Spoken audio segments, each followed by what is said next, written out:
Dear traders, welcome back to your own channel target bullseye. आज हम जिस company के बारे में बात करने जा रहे हैं उसके रिटर्न्स आप देख सकते हैं यहाँ पे कितने अच्छे हमें देखने को मिल रहे हैं। 3 इयर्स में बात करें तो 493% के आसपास रिटर्न्स रहा है। 2 इयर्स में 287% के आसपास रिटर्न रहा है। 1 ईयर की बात करें तो 27%, 6 मंथ, 3 मंथ, 1 मंथ या YTD हमें रिटर्न्स अच्छे देखने को ही मिल रहे हैं। सिर्फ 1 वीक की बात करें तो 1 वीक में हमें एक यहाँ पे आपको जो है नेगेटिव में रिटर्न देखने को मिलेगा। तो आप सब सोच रहे हैं कौन सी कंपनी है जिसके बारे में आज हम डिस्कस करें, तो वीडियो में आप आखिरी तक बने रहिए। हम सब कुछ डिस्कस करेंगे, कंपनी के डिटेल्स के बारे में एंड देन इसके सपोर्ट एंड लेवल्स की भी बात करेंगे। बाकी फंडामेंटली भी हम इसको देखेंगे कैसी कंपनी है। वीडियो अगर आपको आखिरी में अच्छा लगे तो प्लीज़ लाइक शेयर किए बिना ना जाएं, और अगर आपने चैनल को अभी तक सब्सक्राइब नहीं किया तो प्लीज़ सब्सक्राइब कर ले। अगर आपके पास अभी तक डीमैट अकाउंट नहीं है तो आपको उसका प्रोसेस और जो लिंक है वो डिस्क्रिप्शन बॉक्स में मिल जाएगा। तो अगर हम कंपनी की बात करें, कंपनी जब आई थी मार्केट में तब 2018 में आई थी ये कंपनी, और 600 के आसपास, 600 to 700 के आसपास इसकी लिस्टिंग हुई है। हम देखेंगे ये अभी कौन से प्राइस पे और कितने प्राइस पे जा चुका है। अगर इसके वैल्यूएशन पे नज़र डालते तो आप यहाँ पे देखेंगे वैल्यूएशन में EPS भी आपको काफ़ी अच्छा खासा देखने को यहाँ पे मिल रहा है। इंडस्ट्री पी आजकल 19 चल रहा है इसका, बट जो स्टॉक पी है वो 75 है। ऑब्वियसली ये आपको ओवर वैल्यूड प्राइस पे मिल रहा है क्योंकि जो शेयर है वो अच्छा खासा शेयर है, कंपनी बहुत अच्छी है, जिसके वजह से अभी आपको इसका जो पी है वो आपको काफ़ी ऊपर देखने को मिल रहा है। वहीं डिलीवरेबल्स की बात करें तो अभी फ़िलहाल आज के दिन जो ट्रेडिंग हुआ था उसमें 24% लोग इसको अपने डीमैट अकाउंट में लेके गए हैं। अब अगर एनालिस्ट की राय माने तो 50% एनालिस्ट इसमें अभी फ़िलहाल बाइंग की रेटिंग दे रहे हैं। अब देखते हैं कि कंपनी कौन सी है। तो आज हम बात करने जा रहे हैं GMM फॉडलर के बारे में, जो कि इस्टेब्लिश हुई थी 1962 में, एज यू कैन सी, जो कि गुजरात मशीनरी मैन्युफैक्चरर के नाम से इस्टेब्लिश हुई थी। अगर बात करें 1987 में फॉडलर नाम की कंपनी थी, USA की वर्ल्ड लीडर कंपनी थी ग्लास लाइन इक्विपमेंट की, जिन्होंने इनके साथ जॉइंट वेंचर किया था और 40% इनका जो इक्विटी है वो सब्सक्राइब किया था। बाद में 1999 में इन्होंने अपने स्टेक को बढ़ा दिया था 40% से 51% के आसपास। उसके बाद से इस कंपनी का नाम जो है वो GMM फॉडलर हो गया है। तो आई थिंक आप सब सोच रहे होंगे आप सब ने देख लिया है कि कंपनी जो है वो काफ़ी पुरानी कंपनी है, एंड आप खुद सोच सकते हैं कि इनका जो प्रोडक्ट है वो काफ़ी ही आपको यूनिक देखने को भी मिल रहा है। तो ये जो कंपनी है ये वेल इस्टेब्लिश एंड फाइनेंशियली काफ़ी स्ट्रॉन्ग कंपनी है। अगर बात करें तो इसका जो मार्केट शेयर है ग्लास लाइन इक्विपमेंट का वो 50% के आसपास, ऑलमोस्ट 50% है। तो ये इंडिया की जो है वो मार्केट लीडर है इस प्रोफाइल में। अब देखते हैं इसके कौन कौन से प्रोडक्ट ये बनाती है कंपनी और थोड़े से डिटेल में। अब अगर आप यहाँ पे देखेंगे तो इनके प्रोडक्ट्स की लिस्ट आपके सामने है। Glass line equipment, filtration and drawing, mixing system, engineered system, heavy engineering, acid recovery, GMM customer, sorry not this one. तो इतने सारे इनके आपको ये जो प्रोडक्ट्स हैं वो देखने को मिल रहे हैं। तो काफ़ी अच्छा खासा इनका जो है मार्केट में इन्होंने पैर जमाया हुआ है और काफ़ी अच्छी कंपनी है ये। अब अगर इसके हम सेल्स ग्रोथ परसेंटेज के नंबर पे नज़र डालें तो आप यहाँ पे देख सकते हैं कि जो 5 इयर्स में है वो 18% के आसपास है। देन इनका जो परसेंटेज है वो इंक्रीज़ हुआ था 3 इयर्स में 24% के आसपास, एंड थोड़ी सी आपको डिप देखने को मिल रही है 1 ईयर में, वो 23% के आसपास। बट आप देख सकते हैं इस 3 साल से 1 साल के बीच में इन्होंने ऑलमोस्ट 20% के अबव इन्होंने अपने जो सेल्स ग्रोथ है उसको काफ़ी अच्छे तरीके से मेंटेन किया, या फिर आप कह सकते हैं कि बहुत ज़्यादा फ्लक्चुएशन हमें देखने को नहीं मिल रहा है, थोड़े बहुत फ्लक्चुएशंस देखने को मिल रहे हैं। वहीं अगर प्रॉफिट ग्रोथ परसेंटेज की बात करें तो प्रॉफिट ग्रोथ परसेंटेज आपको हर साल अच्छे खासे नंबर्स में बढ़ते हुए दिख रहे हैं, 29% से 33% and then 52%, that means 52 to 53% we can consider it. तो आप देख सकते हैं कितने अच्छे तरीके से इनका जो प्रॉफिट ग्रोथ परसेंटेज है वो भी आपको बढ़ता हुआ दिख रहा है। वहीं अगर ROE की बात करें तो ROE भी आपको यहाँ पे उसी हिसाब से बढ़ते हुए दिख रहे हैं, 18% to 20% एंड देन फिर 25% के आसपास। और इन्होंने अपने जो ROE है उसको भी अच्छे से मेंटेन किया इस 3 साल से 1 साल के बीच में। अब अगर ROCE भी देखें तो ROCE में भी हमें कोई डिप या कोई ऐसी बुरी चीज़ देखने को नहीं मिल रही है, काफ़ी अच्छी तरीके से साल दर साल आपको बढ़ता हुआ ही यहाँ पे दिख रहा है। अब अगर कंपनी के डेट के ऊपर बात करें तो company is almost debt free company. अब एक बार कंपनी के फाइनेंस पे भी नज़र डाल लेते हैं, क्योंकि कंपनी के जो Q4 के रिजल्ट थे ये आपको 28 तारीख को ये पब्लिश हुआ था, तो इसके हम एक बार इस पे भी नज़र डालते हैं। तो देखते हैं कंपनी ने डिविडेंड कितना दिया है। तो अगर डिविडेंड की बात करते हैं तो कंपनी ने ऑलमोस्ट 2 रुपीज़ का डिविडेंड दिया है पर इक्विटी शेयर, यहाँ पे पर equity share on the face value of ₹2। तो आप देख सकते हैं यहाँ 2 रुपये का आपको जो है वो डिविडेंड प्रोवाइड होगा। अब सीधा चलते हैं इसके बैलेंस शीट के ऊपर हम। अब अगर इसके बैलेंस शीट के ऊपर बात करते हैं तो यहाँ पे जो नंबर्स हैं वो आपको मिलियन में देखने को मिलेंगे, बट हम करोड़ में बात करेंगे। तो सबसे पहले अगर बात करें पिछले Q4 की और इस Q4 की, देन बात करेंगे पिछले Q3 और इस Q3 की। दैट मीन्स सबसे पहले अगर हम देखें टोटल इनकम के ऊपर, तो हम देखेंगे पिछले साल Q4, दैट मीन्स जो 2020 का Q4 था उसमें जो इनके रिजल्ट निकल के आ रहे थे, दैट मीन्स जो टोटल इनकम निकल के आ रहे थे वो थे 132 करोड़ के आसपास। और इस साल की अगर बात करें हम तो 474 करोड़ के आसपास है। तो आप देख सकते हैं कितना अच्छा खासा परसेंटेज चेंज हमें देखने को मिल रहा है, जो कि है 258% के आसपास का यहाँ पे हमें जंप देखने को मिला है। वहीं अगर हम बात करें क्वार्टर बेसिस पे, तो क्वार्टर बेसिस पे हमें जो देखने को मिल रहा है वो है 204 करोड़ के आसपास है इनका जो टोटल इनकम, और इस साल इस क्वार्टर जो है वो है 474 करोड़ के आसपास। तो यहाँ हमें टोटल इनकम में क्वार्टरली बेसिस पे भी अच्छा खासा जंप देखने को मिल रहा है ऑन परसेंटेज वाइज। तो अगर बात करें तो 132% का जंप यहाँ पे हमें नज़र आ रहा है। अब बात करते हैं इसके हम टोटल एक्सपेंस की। टोटल एक्सपेंस इनके क्या निकल के आ रहे हैं, तो हम अगर एक्सपेंस देखते हैं यहाँ पे तो 116 करोड़ के आसपास इनका जो टोटल एक्सपेंस है। वहीं टोटल एक्सपेंस इस साल हमें बढ़े हुए देखने को मिल रहा है, जो कि 461 करोड़ के आसपास बढ़े हुए हैं। वहीं अगर क्वार्टरली बेसिस पे भी बात करें तो भी हमें जो टोटल एक्सपेंस है इनके वो हमें यहाँ पे बढ़े हुए देखने को मिल रहे हैं। अब अगर इसके हम शुद्ध मुनाफे की बात करें तो यहाँ पे हम बात करेंगे equity holders of the parent, equity holder for the parents की बात करेंगे। तो यहाँ पे हमें देखने को जो मिल रहा है पिछले साल के जो इनके प्रॉफिट थे वो थे 11 करोड़ के आसपास, और इस बार जो है वो है 4 करोड़ के आसपास। तो यहाँ पे अगर हम बोले तो इनको जो है वो नेट प्रॉफिट में यहाँ पे हमें एक डिप देखने को मिल रहा है, ऑलमोस्ट 64% के आसपास हमें डिप देखने को मिल रहा है। दैट मीन्स इनको जो है वो प्रॉफिट ना होके इनको यहाँ पे घाटा हुआ है। अब अगर बात करें हम क्वार्टर बेसिस पे, तो क्वार्टर बेसिस पे 23 करोड़ का इनका जो है वो नेट प्रॉफिट हुआ था पिछले क्वार्टर, और इस क्वार्टर आप देख ही सकते हैं 4 करोड़ का है। तो यहाँ पे भी हमें एक अच्छा खासा डिप देखने को मिल रहा है, जो कि है 82% के आसपास। तो इनके जो इनकम है वो अच्छे खासे जनरेट हुए हैं दोनों ही बेसिस पे, अगर ईयर ऑन ईयर पे बात करें या फिर बात करें हम क्वार्टरली पे। बट अगर हम नेट प्रॉफिट देखते हैं तो नेट प्रॉफिट में दोनों ही जगह इस कंपनी ने उतना अच्छा परफॉर्म नहीं किया है। अब अगर ईपीएस की बात करते हो तो ईपीएस आप देख सकते हैं पिछले साल जो था वो था 7.94, इस साल है 2.84। ऑब्वियसली यहाँ पे काफ़ी ज़्यादा ये घट गए हैं, वहीं क्वार्टरली बेसिस पे भी हमें काफ़ी ज़्यादा ही आपको घटे हुए दिख रहे हैं। अब सीधा चलते हैं बाकी इसके डिटेल्स के ऊपर, कंपनी के डिटेल्स के ऊपर। बाकी चीज़ों पे नज़र डालने से पहले एक बार देख लेते हैं पिछले 5 साल के इनके जो रिजल्ट रहे हैं उसके बेसिस पे कि किस तरीके से कंपनी ने ग्रो किया है या फिर डिप में रहा है। बिकॉज हमने अभी जैसे कि देखा कि अगर हम बात करते हैं एक साल के ये जो टाइम इंटरवल था Q4 टू Q4 की, तो यहाँ तो हमें टोटल इनकम जो है वो अच्छे खासे देखने को मिले थे, या फिर वो क्वार्टर बेसिस पे हो या फिर ईयरली बेसिस पे हो। बट हम यहाँ पे सिर्फ ईयरली बेसिस पे बात कर रहे हैं। तो हम 4 साल के नंबर्स हम देखेंगे 2018 से लेके 2021 तक। तो अगर सेल्स की बात करते हैं तो यहाँ पे भी सारे ही नंबर आपको करोड़ में देखने को मिलेंगे। तो अगर हम साल दर साल की बात करें तो यहाँ पे आपको हर साल अच्छा खासा एक बढ़ता हुआ नजर आया है इनके सेल्स में। दैट मीन्स 406 करोड़ से लेके आज आप देख सकते हैं 1001 करोड़ तक आपको देखने को मिल रहा है। वहीं अगर नेट प्रॉफिट की बात करते हैं तो नेट प्रॉफिट भी जो है हमें वो ईयर ऑन ईयर बेसिस पे अच्छे तरीके से बढ़ते हुए दिख रहे हैं। 43 करोड़, देन 51 करोड़, 71 टू 73 करोड़।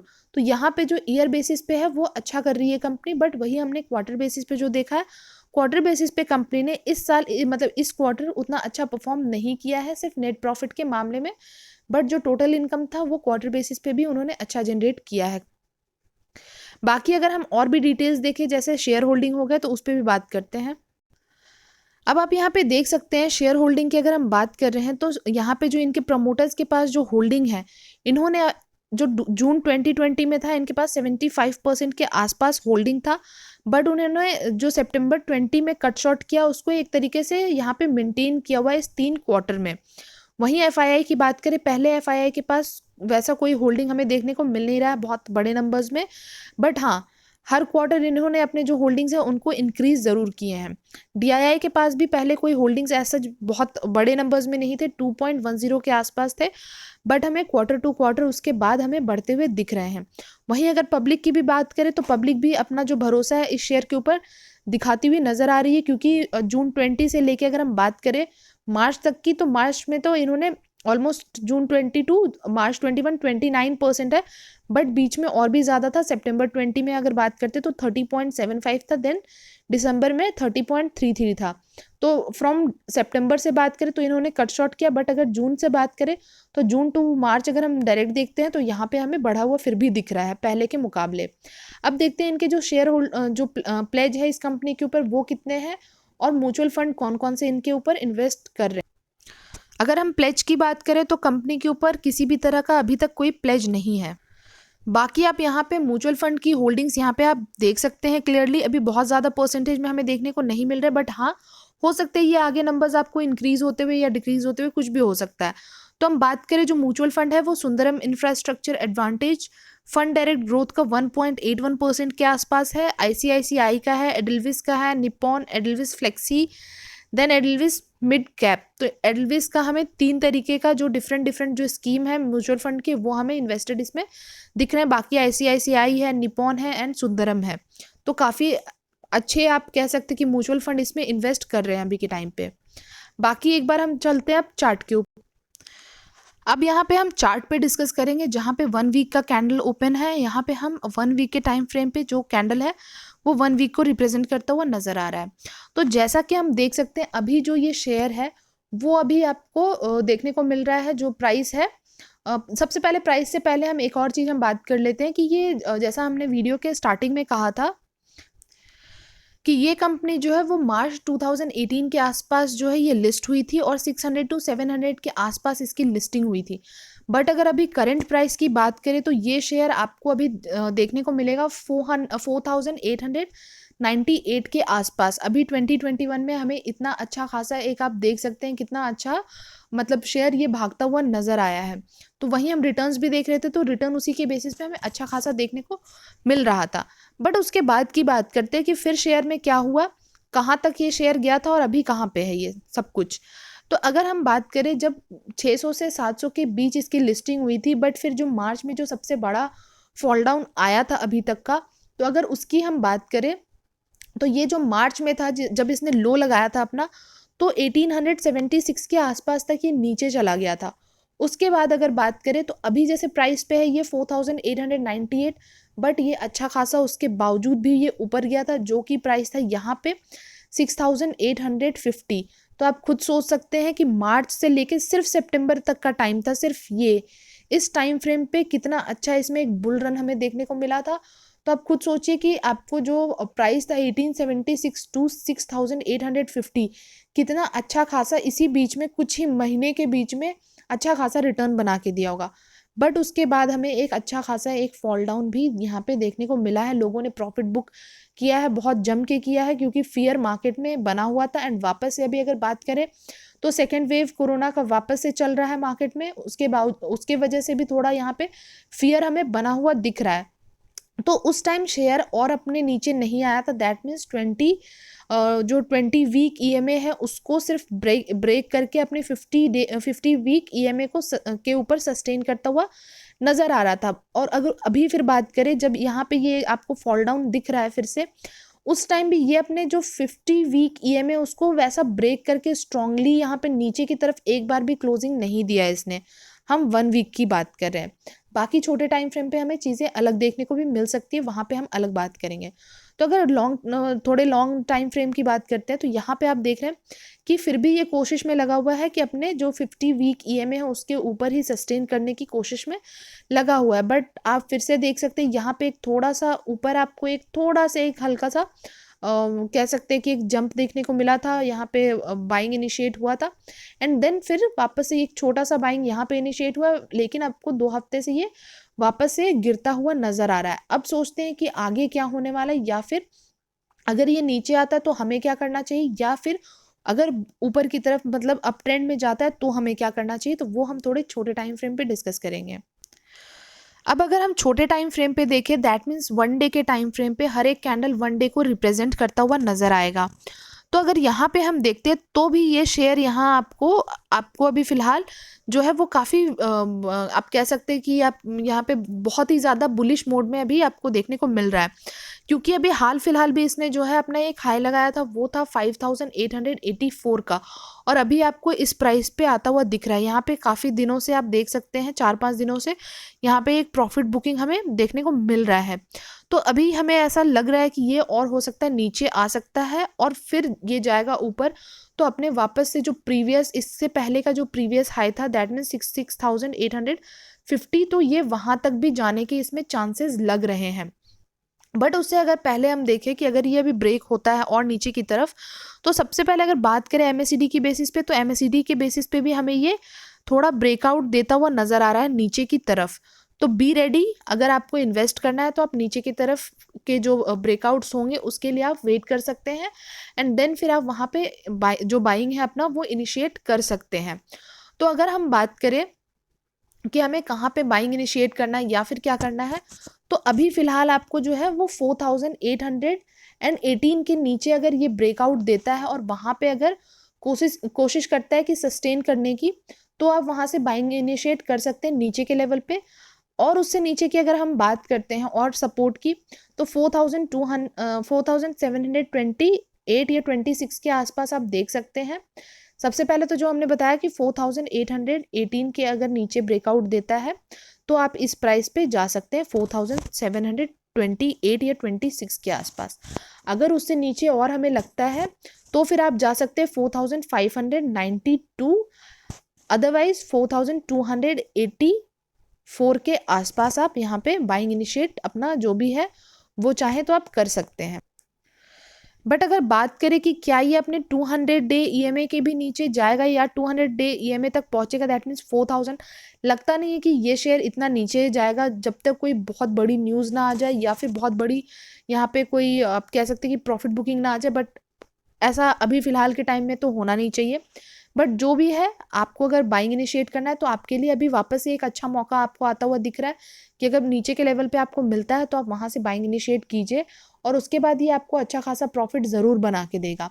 अब अगर हम बात करते हैं ऊपर की तरफ की कि अगर ये अप ट्रेंड में जाता है तो फिर हमें क्या करना चाहिए, तो आप एक काम कर सकते हैं, आप वेट कर सकते हैं कि ये अगर जाता है 5409 के तरफ, अगर यहाँ से ये वापस से रिवर्स होता है जिस प्राइस पे अभी ये खड़ा है, यहाँ से अगर ये रिवर्स होता हुआ आपको दिखता है तो फिर आप इस लेवल का वेट कर सकते हैं कि यहाँ से आपको या तो यहाँ पे आप प्रॉफिट बुक करके निकल सकते हैं, अदरवाइज आप चाहे तो आप और वेट करना है तो 5988 इधर आप या तो वेट कर सकते हैं या फिर आप सीधा 6500 तक का आप वेट कर सकते हैं प्रॉफिट बुक करने का।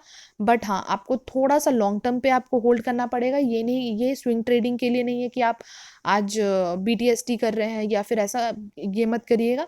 आप जितना आप इसको होल्ड करेंगे उतना अच्छे तरीके से आपको अच्छा खासा प्रॉफिट भी बना के उतने अच्छे परसेंटेज में देगा। और जैसा कि हमने कहा कि ये और भी ऊपर जा सकता है, जहाँ से ये आया था जो सितंबर की हम बात करें 6850, तो ये वहाँ तक भी जा सकता है। बट अगर वहाँ तक आपको वेट नहीं करना तो एटलीस्ट 6500 तक का आप वेट कर सकते हैं और वहाँ पे आप चाहें तो वहाँ पे आप प्रॉफिट बुक करके निकल सकते हैं। बाकी ये तो आपका कॉल होने वाला है।